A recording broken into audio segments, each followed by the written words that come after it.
Dr. Marion Mass of Practicing Physicians of America and Free to Care. Welcome to the show. And I'm going to begin with a simple scenario.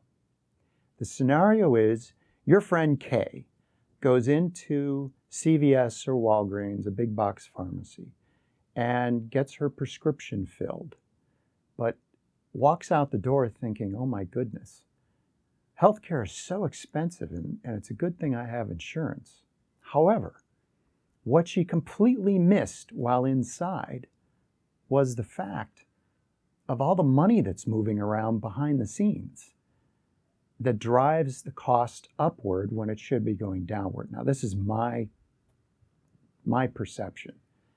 So you're the expert, and I know I don't understand this anywhere near as well as I should. Here you are, and over to you. Go for it. I'll tell you the truth. Kay is a real person. It's the first letter of her name, but my friend Kay, unfortunately, she's like one of 10% of Americans. She has a chronic disease. She has MS. Have you ever met anyone with MS? Yes, I have. It's awful. It robs you of your vision, your ability to walk, and then in some cases, really your dignity. It's a horrible disease to go through. So, if you can get good medications and help treat your MS, you want them. So there's my friend Kay who walks into the pharmacy, and, once upon a time, the only thing that we had to treat MS and many other diseases were steroids, which they've been around for decades and they're reasonably cheap, but they have a lot of side effects. In the past 20, 30 years, we've been getting drugs called biologics.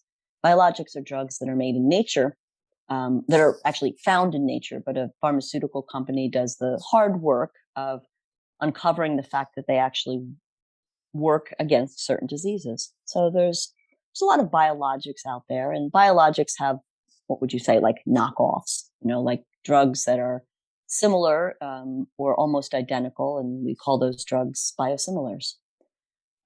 So when Kay goes into the pharmacy, she's only going to be able to walk out with the drug that is covered by insurance, right? I mean, isn't that what determines access? Because when you go in, you're going to say, okay, well, yeah, I'd really rather have the drug that my insurance has chosen to cover. And silly you and silly me, even as a physician, because for a long time I assumed, and silly everyone else in America, they think that their physicians are the ones that are choosing the drugs that get covered, but they're not. Do you know what a formulary is, Hunter? Yes, that I do know. Okay. You want to explain to our audience? Well, the formulary is a list of approved drugs that when you go into the pharmacy, they're going to look up on that formulary and say, and just see if it's on the approved list.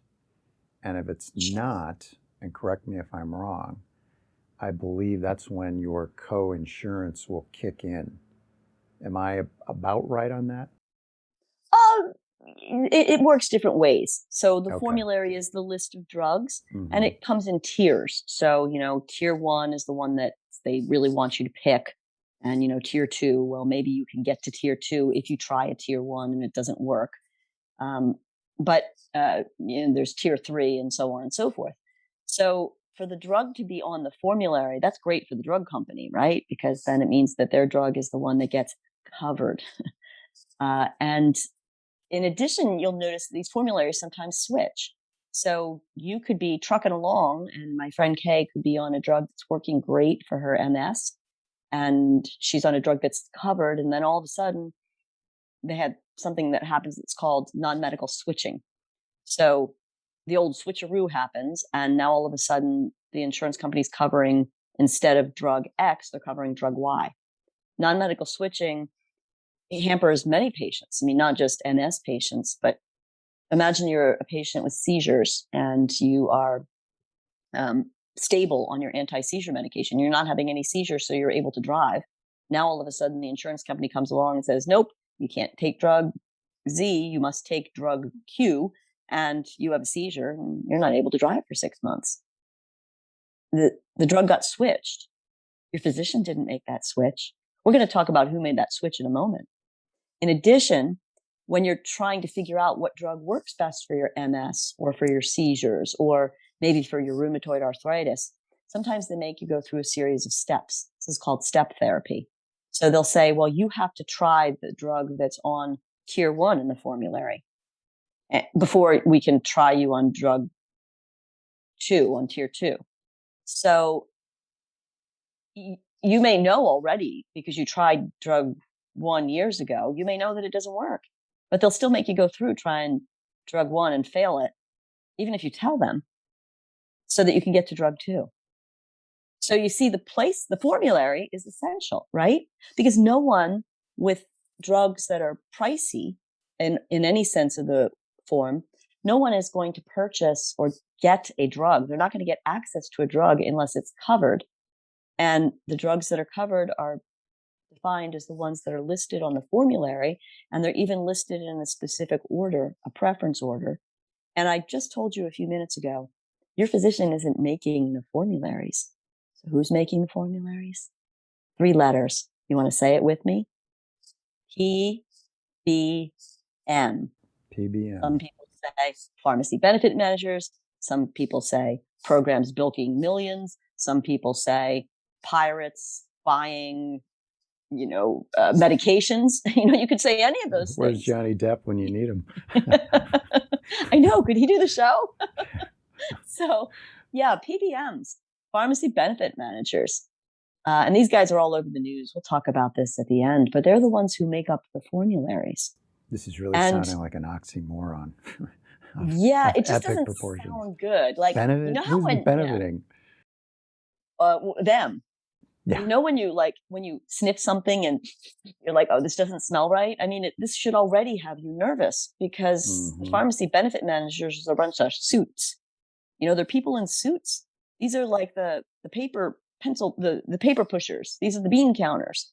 And they're the ones that are deciding what goes on your formulary. It's not your physicians. It's not your scrubs. It's not the people who train for this. How do they make up the formularies? What do you think? Because, we all know that drugs are so expensive. What can we do to make them less expensive? How do you think they are influenced by what goes on the formularies? Not a clue. Oh, come on. Follow it. Show me the money. So it's really interesting, because these PBMs, these pharmacy benefit managers, they were granted the right, we talked about this in the last show, to receive legalized kickbacks. They were granted that right by the HHS secretary in 2003. And these kickbacks are hidden. So my friend Kay, who goes into the pharmacy to pick up her drug, she has no idea that the company that is choosing what drug she gets covered is allowed to be paid by the manufacturer that is making the drug. So the manufacturer is incentivized to pay more to get to be the drug on the formulary. It's pay to play. And worse yet, the kickback is a percentage of the cost of the drug. So the PBM who's collecting the kickback to decide what goes on the formulary, what gets covered. I hate that word covered, because it really means covered up. The PBM is incentivized to choose the pricier drug. So that if, let's just say drug Y that works for K, if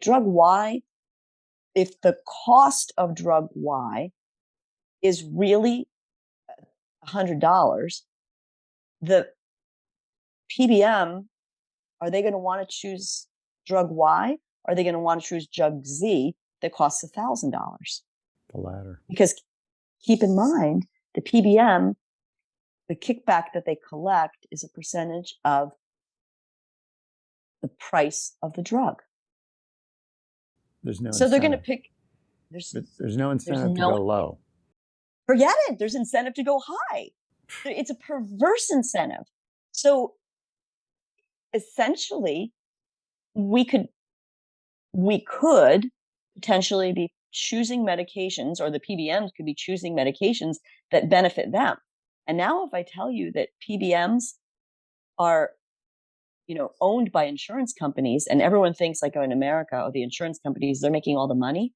Well, one of our biggest insurance companies is Aetna, right? Aetna, 60% of its revenues comes from its PBM. Aetna owns CVS Caremark, or CVS Caremark owns Aetna. I don't know which way, like you would say, who owns who, who's zooming who. But we're always talking about music, aren't we? We'll get to some good music at the end of this. But CVS Caremark, who's making up the formulary, is incentivized to choose a higher priced drug because they're going to get a higher kickback percent. And they're collecting that kickback from the manufacturer who wants their medication on the formulary. And then if they get their medication on the formulary and they're the one at the top tier, then they're the one that's still making some money. In the meanwhile, even with some of these expensive drugs, so let's just say you've chosen, now the PBM has put the $1,000 drug on the formulary. So there's my friend Kay, and she walks in and she's like, oh my gosh, just like you said, like, this drug costs $1,000 every time I come into the pharmacy every month, $1,000 a month. So, $12,000 a year. Thank God the insurance is covering it, but the insurance doesn't even cover all of it necessarily. For these poor patients with chronic diseases, usually for these especially expensive biologic medications, they're only covering like maybe 80% of it. So the patient is expected to pay, they may call it a copay, or some people say, well, it's your coinsurance fee, but it's usually like 20%. So the patient that, Kay walks into the pharmacy and she's like, wow, thank goodness, this drug that cost $1,000, I only have to pay $200 for. I'm so relieved. Phew. But what Kay doesn't know is that drug Z, which may not even work as well as drug X that cost $100, so she's paying $200 per month coinsurance. Her insurance is paying the PBM to pay the pharmacy the extra $800. And the other thing that Kay doesn't even know is that the insurance company that's paying the PBM to pay the pharmacy, they all own each other in most cases. So take a look at CVS that you walk into. Those little CVS drugstores all over the country. I mean, gosh, there's thousands of them, and they seem like they pop up all the time, right? Boop, boop, boop, boop, boop. Yep. Why? Because of money. But all those CVSs, they own CVS Caremark, which is the PBM, and they own the insurance company. So it's like a shell game of money. So the pharmaceutical company that wants to be the top tier in the formulary pays usually, it could be 50%. The rebates sometimes are as much as 80%, or the kickbacks they are. So they're paying the PBM $500 every time that medication is paid. They're paying the PBM $500 to get the formulary placement, and the PBM is then paying $800, the 80%. They're getting that from the insurance company. The PBM gets that to pay off the pharmacy. So they're all paying each other. And then Kay is thinking, oh, this is great because I don't have to pay $1,000. I only have to pay $200, but she may not even be getting the right drug. Let's get real here. She needs the drug that works. You know? That aside, though, the real cost of that medication, starting with the pharmaceutical company, they're bidding. They're saying to get on the formulary, they're going to mark it up way high. And I think what I'm sensing is that a lot of people blame Big Pharma. You hear that Big Pharma, they're the root of all evil, and they have their own issues. You mentioned that in the last show, that it isn't necessarily Big Pharma. Big Pharma's playing the system. So they're there, let's say that drug costs $100. I mean, if it were in a true free market, transparent system, the drug would cost $100, meaning from retail. And I might be wrong in the margins there, but it just seems to me that Kay could be paying $200 for something that should cost $100, and she thinks she's getting a really good deal. Exactly. So, But everything got covered up because we have just opacity. We don't have any transparency here. There's no transparency. So what's really happening here is the pharmaceutical companies are paying kickbacks to the pharmacy benefit manager, PBM, who's owned by the insurance company. So they're paying these kickbacks, also known as rebates. And there's another type of way to get onto the formulary. It's just called fees, and these additional fees, which are also hidden, just like the kickbacks, they're hidden. The public doesn't see them, know about them. It's really hard to dissect them and know how they're there. But these two ways of paying are sort of like the monopoly money, the pay to play for you to get to have the monopoly of being the top tier on the formulary. And you don't even know as the patient, or now you should be really suspect, is what's covered really the right drug for me? I mean, good Lord, I take care of patients right now with allergies. Sometimes this allergy medication works for the patient. Sometimes it's this allergy medication. It might even be this one right here. And you don't know because every patient's going to work a little differently. Same with the seizure medications. Same with the patients that have rheumatoid arthritis or lupus. The rheumatologists tell you it takes months to figure out what drug works best for their rheumatology patients. But you think the insurance company and the PBM care? They don't care. Honey Badger don't care. Those little honey badgers are busy digging for the rebates and their fees, and they're sucking the money out of your pocket, and you don't even know it's gone. And then worst of all, they're pretending they're the good guys. Oh, we're the insurance company. Look here, Missy, we just saved you $800 because we covered you to $800. But really, they're the ones that are pocketing the kickbacks that they have the nerve to call rebates, because those rebates ain't going to the patients. They're going to the PBM, which means they're going to the insurance company, because they're all tied together in one big disgusting brew of conflicts of interests. They're all paying each other. It's just a shell game. And you don't even know that you're getting the right medications. And certainly may not be what your doctor's prescribing.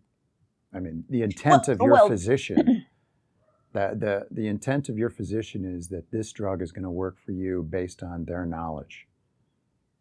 I mean, their knowledge of you.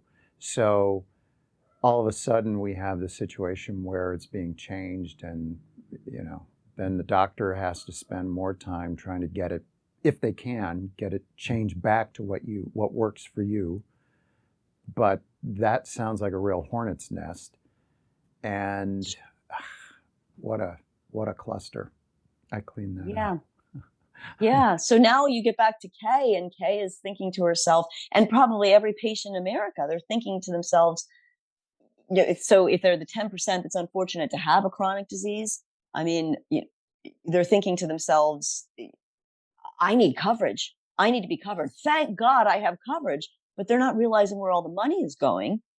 And it's making healthcare, they're the ones that are actually paying, because they're paying that co-insurance, and they're paying, and it's making healthcare expensive for everyone. Not that it's their fault. No one knows. I mean, really, honestly, most physicians don't know. I didn't know until about 3 years ago. And then you start unwinding it, and you're like, holy crap.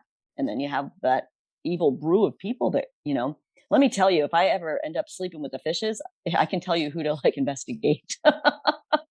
Better that you go on record now. Yes. Wow. Better. I think I just did, didn't I? Yes. The staggering thing is that your peers don't really know the full extent of what's going on. I'll argue that some of them do. I mean, I've learned a lot from some peers. So Dr. Madeline Feldman is a brilliant rheumatologist and an incredible, tenacious patient advocate. She's a rheumatologist from Louisiana. She's, I believe, president of the State Rheumatologic Association. And one of the things that I would implore you to listen to, maybe she explains it more elegantly than me. She's also not in the bathrobe, but it's a great video podcast. It's on the Patients Rising Now podcast. So Patients Rising Now is part of our Free to Care coalition of 8 million citizens. And Patients Rising Now is 100,000 patients that have rare and chronic diseases that are advocating for better drug access and better drug costs. And so the Patients Rising podcast hosted Dr. Madeline Feldman, and she talked all about these rebate kickbacks and fees and how it's manipulating things for her patients. And she gives some great examples. I hope she knows this. I consider her a mentor. She's amazing. Testified in front of Congress. And yeah, well, I went on record, So yeah, it's another great thing to listen to understand this. I don't mean to put down physicians when I say they don't understand it. I didn't until 3 years ago. But the other really cool thing is sometimes there's secret hidden things that are bad, and sometimes there's good secret things, right? There's all these secret physician groups on social media, and we've been spreading the word about what's going on. So I've been, telling tens of thousands of physicians in little secret social media groups about this issue for the last 3 years, so that when something gets written or your podcast comes across, then I share. And then, busy doctor goes out for a run or, is driving on their way home and listens to a podcast or, puts this on their phone and gets on their treadmill and run and watches this podcast. So, I hope if you're watching me now, I'm going to wave and say hi, keep exercising, and then keep listening. And let's keep dissecting this. Let's keep following the money so that we can bring lower costs, better access to all of our patients in America, because they all deserve it. And so that we can have sustainability for our profession and for our country as a future. You brought up that pharmaceutical companies are getting bashed, but these pharmaceutical companies did the research that figured out some of these drugs work in the first place. And furthermore, if you look at our biopharma industry, 800,000 good jobs across America are because of our biopharmaceutical industry. But these PBMs, what are they offering of value? They're not making the drug. They're not doing any manufacture. They're not doing any research. They're not even distributing the drug. They have their little henchmen, the distributors, for that. And that's another whole episode. But I just think these PBMs they're programs bilking millions of dollars. And you know what? Can I tell you something so uplifting? I was uplifted yesterday. I was uplifted last week.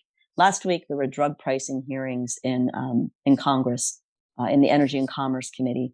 The Energy and Commerce Committee Health subsection is chaired by Chairwoman Anna Eshoo of California. She's a Democrat. And I listened last week as Anna Eshoo listened to the words of Representative Buddy Carter of Georgia, who's a former independent pharmacist. And they agreed that we have to do something about PBMs. Oh my gosh, it's a Democrat and a Republican agreeing. And you're just like, yay! Because us, the patients, we agree. And us, the physicians, we agree. We've got to do something about these people. Better yet, guess what happened yesterday? I'm all smiles, even when I was going to a nasty, busy shift, all smiles. Because yesterday, we got word that from the Senate, Senator Hassan, a Democrat, and Senator Grassley, a Republican, they called for a bipartisan federal probe into the pharmacy benefit managers and the money that they're making. Yay! Yeah. A Democrat and a Republican agreeing in the Senate, a Democrat and a Republican agreeing in the House. This is great. And, I just finished writing a piece. I'm going to submit it soon, all about the hearings that happened in the House. And it was amazing. There's a pediatrician on the Energy and Commerce Committee. She's got diabetes. Pediatrician Dr. Kim Schreier of Washington State. She's a Democrat. Dermatologist Dr. John Joyce of Pennsylvania. He's a Republican. You can hear in there that they want lower prices and they want to preserve the innovation that we have in our country. We have wonderful innovation. We have great cures, and we have better access in our country to cures than most countries have. Newer drugs. We we have access to 87% of newer drugs. If you go to a country like Canada or Great Britain, where everyone like says what a great system they have over there, but they're sitting there with sometimes 30 or 40% chance of having access to drugs that we have 87% access to. Or sometimes they have to wait like 6, 8, 10, 12, 14 months before they have access to those drugs. Do you want to wait if you have cancer? No. Yeah. So how would you sum it up for people? And I know you mentioned a song earlier, so I want to understand what that is. We'll link to it because YouTube has a problem with issues with music these days. Hey, look, I'm smelling blood in the water. I don't know about you, but I'm Yeah. smelling blood in the water. Maybe America will let themselves lose on this issue. But when you see Democrats and Republicans in the Senate and Democrats and Republicans in the House holding hands and singing Kumbaya together, I'm kind of thinking like, oof. And when they're talking about, that we just discussed HR 19 in the House last week that provides for PBM transparency and still holds pharma accountable, mind you, when you see a drug plan for pricing come together like that, I'm thinking to myself, they're starting to get it. They're starting to listen. It's like Sally Field. They like me. They really like me. Not that it's me. It's Maddie Feldman and it's Terry Wilcox and it's Free to Care and our 8 million. And it's all of these physicians that have been like listening. But you know what? We smell blood in the water. And I think we're ready to grab this moment. If necessary, we go to those legislators and we grab them by the scruff and say, you listen here, bub. You listen here. You're not going to listen to these corporate overlords that are controlling that we have no trust in. We need trusted expertise in medical care and healthcare. And it's time to start following the money and to start understanding who's controlling the system and for us to give Americans a fair shake. I'm not even asking for PBMs to be gone. I'm asking for PBMs to play by the same rules as everybody else. Open your books, be transparent, stop having the right to receive kickbacks, and give Americans a fair shake on a fair playing field. They need it, don't they? Yeah. And, so I'm not messing around. And then that gets to the song, if you like it. Go ahead. Did you ever hear that song by Cage the Elephant, Mess Around? No. I love that song. I'll put a link to it. I'll listen to it. Put a link to it. It's one of my favorite songs. It's like if I'm ready to go out for a run and I'm not feeling inspired, or if I'm driving to DC or going someplace and I feel like I need a little lift, I turn that song on. You'll know it when you get the link in there. You listen to that song. What I listen to is Right Now by Van Halen. When I want that, get energized, there's just something about Eddie Van Halen's piano in the beginning of that, and it just gets you going.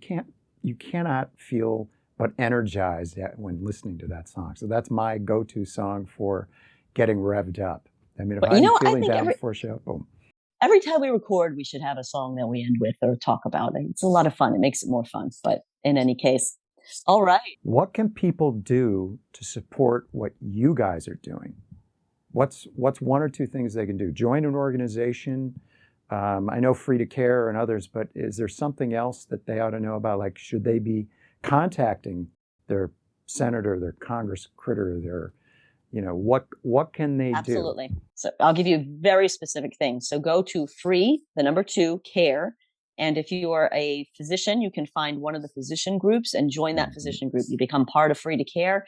And if you want to offer help, then email from the Free to Care site. I think there's an email on there, or find me on LinkedIn. I don't mind. Marion Mass, just like my name. Join something. If you're a physician, join a physician group. If you're a patient, join a patient group. Number 2, on the House side, find your congressman. I don't care what letter behind the name they have. Yeah. Find your congressman or congresswoman, call them up, and you say, I'd like this bill, HR 19, because it does something about the PBMs. It forces transparency. It's a good step in the right direction. And I want to preserve innovation, and I want to do something about the PBMs. And call both of your senators, find them, whether you have 2 Ds, 2 Rs, an R and a D, who cares? Or an I. There's a couple I's Everyone's out there. A patient. Yes, everyone's a patient. Call your senators and say, hey, I heard that Grassley and Hassan are calling to do a probe on PBMs. Yes, yes, yes. I want you to call for this too. Let's call loud and clear. I'm calling loud and clear because you know what? These lawmakers, They work for us. We don't work for them. They work for us. And we have to let them know what to do. And honestly, I think when enough of us let them know what to do, they're going to start doing the right thing. Because Yeah. ultimately the money talks up to a point, and when there are enough people beating down their doors, those are voters. Yep. Hello. And Trump's a lot and of I money. always say to people, yes. And I always say to people, women in America tend to be like the people that are in charge of the healthcare. I don't know how it worked in your house, but I had to make the doctor's appointments and, figure out the insurance stuff and so on and so forth. And so let me tell you who's really riled up. A lot of physicians are riled up, but the real loyal ones are the women, because they've been taking care of their moms and their dads and their children and their own health when they have a half a moment. Yeah. But there's a lot of women out there that are across the aisle, just like that down in Congress. A lot of women physicians and a lot of women patients, and they're like, okay, we're done. We're not going to mess around. And there you are.